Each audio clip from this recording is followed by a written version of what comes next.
Side के order की धज्जियां भी किस तरह से उड़ाई वो आपने देखा, लेकिन अंधेर गर्दी का आलम यह है कि आंदोलनकारियों ने पूरी व्यवस्था को हाईजैक कर लिया है। आरक्षण की मांग को लेकर जाट आंदोलनकारियों ने आगजनी की, लूटपाट की, जैम लगाया, ट्रेन रोकी और वो सब कुछ किया जिसकी इजाजत कानून नहीं देता।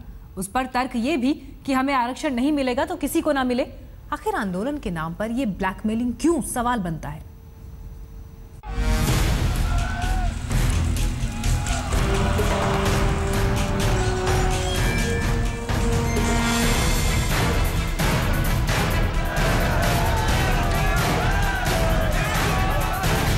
आंदोलन के नाम पर अत्याचार क्या जायज है?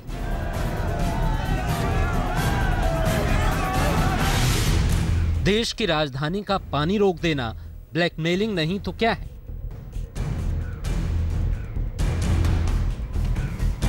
आंदोलन के नाम पर जाम लगाया जाना कितना जायज है?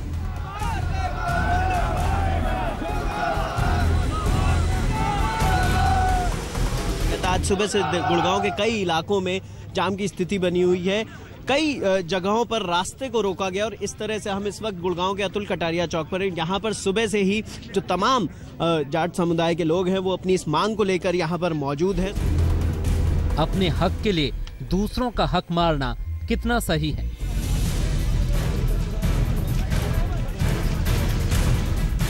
बंदूक की दुकान लूटने को क्या सही ठहराया जा सकता है?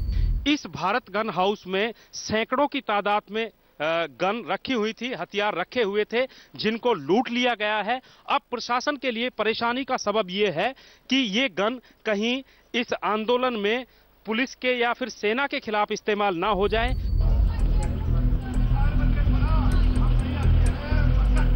आरक्षण के लिए आगजनी करना क्या सही है?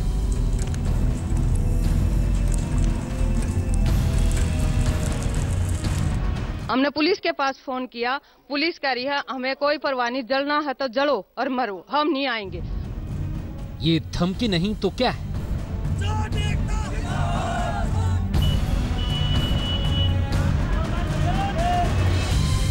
ये ब्लैकमेलिंग नहीं तो क्या है?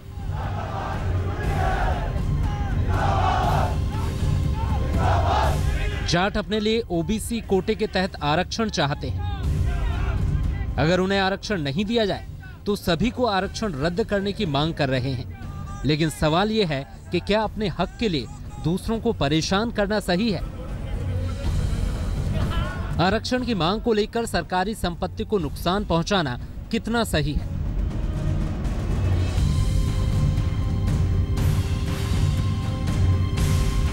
इस आंदोलन की वजह से सड़कों पर कितने मुसाफिरों को घंटों जाम से जूझना पड़ा, इसका जवाब कौन देगा? सुबह के जो 6 बजे से आरक्षण हो रहा, उसके बाद जो रात में भी जो कि ट्रेन भी बंद है, सारी पैसेंजर लेट हो रही है।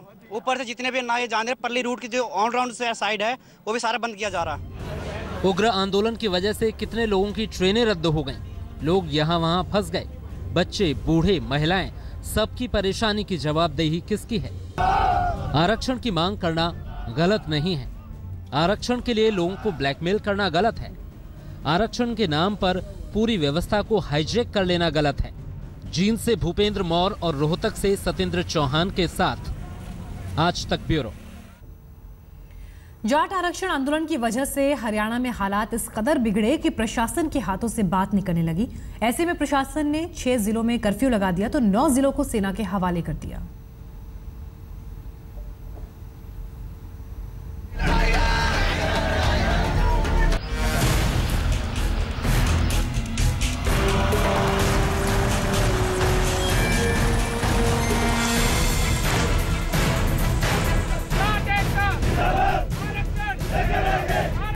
हरियाणा में मचे हाहाकार के बाद सेना ने संभाला मोर्चा।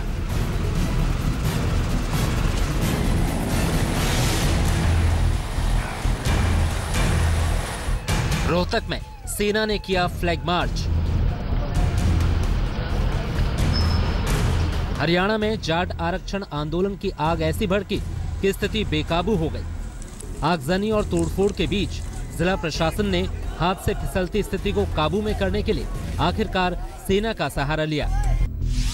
राज्य के 8 जिलों में सेना तैनात की गई है। ये जिले हैं रोहतक, हिसार, भिवानी, जींद, झज्जर, सोनीपत, कैथल और पानीपत। सेना ने कई जगहों पर फ्लैग मार्च कर स्थिति संभालने की कवायद शुरू की। शांति व्यवस्था बनाए रखने में सहयोग करें और अपने घरों के अंदर चले जाएं। प्रशासन ने शुक्रवार को हुई हिंसा के बाद से ही रोहतक में कर्फ्यू लगा दिया था, लेकिन पर्याप्त संख्या में सेना के जवानों के नहीं होने की वजह से कर्फ्यू पर सख्ती से अमल नहीं कराया जा सका। रेलवे ट्रैक और सड़क पर आंदोलनकारियों का कब्जा था। ऐसे में सेना के जवान हेलीकॉप्टर के जरिए रोहतक पहुंचाए गए। आर्मी के 13 कॉलम्स हमारे पास पहुंच चुके हैं और अन्य 10 कॉलम हमारे पास पहुंचने वाले हैं, जिनको एयरलिफ्ट किया जा रहा है। आप देख सकते हैं कि जो है सेना के जवान, बीएसएफ के जवान, हरियाणा पुलिस के जवान और काफी तादाद में ये बसें आप देख सकते हैं बिल्कुल तैयार हैं, भरी हुई हैं। और जो प्रदर्शनकारी हैं जो हट नहीं रहे थे, उनसे निपटने के लिए रणनीति सुबह से ही बनाई जा रही थी और अब फाइनली जो है फ्लैग मार्च शहर के अंदर शुरू हो गया है। राज्य के भिवाड़ी और जींद में भी सेना ने फ्लैग मार्च किया। आंदोलन के नाम पर शुक्रवार से ही उग्र प्रदर्शनकारियों ने कई जगह तोड़फोड़ और आगजनी की थी। रोहतक में तो प्रदर्शनकारियों को देखते ही गोली मारने का आदेश दिया गया है। वहीं जींद में प्रदर्शनकारियों ने बूढ़ा खेड़ा रेलवे स्टेशन पर आग लगा दी थी, तो भिवानी में भी बड़े पैमाने पर हिंसा हुई थी। सेना और अर्धसैनिक बलों के आने के बाद अब उम्मीद है कि जल्द ही स्थिति सामान्य होगी। सेना ने जिस तरह मोर्चा संभाला है, उससे साफ है कि हालात को लेकर प्रशासन बेहद गंभीर है।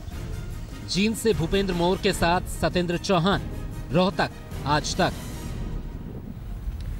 जाट आरक्षण आंदोलन का असर दिल्ली एनसीआर पर भी पड़ता दिख रहा है। दिल्ली यूनिवर्सिटी हो या फिर गुड़गांव के इलाके, जाट आंदोलन यहां भी जोर पकड़ता दिखाई दिया। ऐसे में एहतियातन बाहरी दिल्ली के बॉर्डर्स सील कर दिए गए, जबकि एनसीआर में भी सुरक्षा के कड़े इंतजाम किए गए हैं।